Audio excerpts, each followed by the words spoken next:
اب ہم نے لفظی ترجمہ کر لیا ہے، کل والے سبق کا بھی اور آج کے سبق کا بھی، تو ایک بار پھر دوہرا لیتے ہیں، اس کے بعد مختصر تشریح کر لیتے ہیں، ٹھیک ہو گیا؟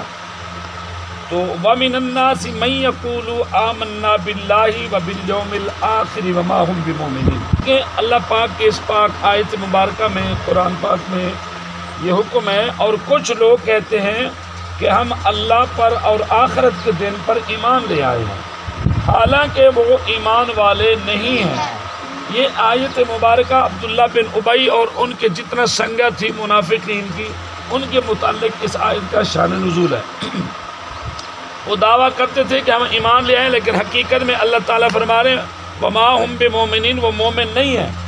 کیوں مومن نہیں ہیں؟ وہ اللہ کو بھی مانتے ہیں، یوم آخرت پہ بھی ایمان رکھتے ہیں، لیکن مومن کیوں نہیں ہے؟ اس لیے مومن نہیں ہے کہ وہ اللہ کے رسول سے بغاوت کرتے ہیں، اللہ کے رسول سے دشمنی کرتے ہیں، ان کے دل میلے ہیں، ان کے دلوں میں تنگی ہے، اناد منافقت کی۔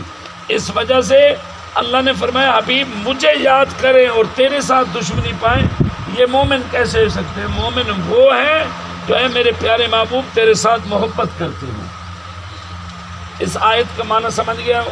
اس کے بعد پھر فرمایا یخادعون اللہ والذین آمنوا وما یخدعون الا انفسهم وما یشعرون۔ پھر اس آیت مبارکہ میں اللہ تعالی نے ارشاد فرمایا یہ لوگ اللہ کو اور ایمان والوں کو فریب دینا چاہتے ہیں، حالانکہ یہ صرف اپنے آپ کو فریب دے رہے۔ ٹھیک ہو گیا؟ منافق لوگ مسلمانوں کی صفوں میں گھس جاتے تھے اور کہتے ہم بھی مومن ہیں، اور لوگوں کی صفوں میں مسلمانوں میں جب گھس جاتے مسلمانوں کا چہرہ روپ دھار کے پھر مسلمانوں کے ایمان پر ڈاکے لگایا کرتے تھے، اور حضور علیہ الصلوۃ والسلام کی گستاخیاں کیا کرتے تھے، حضور کی نفی بیان کیا کرتے تھے، لوگوں کو دین اسلام حضور کی محبت سے دور کرنے کی کوشش کیا کرتے تھے۔ اس لیے اللہ تبارک و تعالی نے اس آیت مبارکہ میں ارشاد فرمایا کہ بے شک یہی لوگ فساد پھیلانے والے ہیں، مگر ان کا شعور بھی نہیں ہے، دراصل گھاٹا انہاں دا ہی ہو رہا ہے۔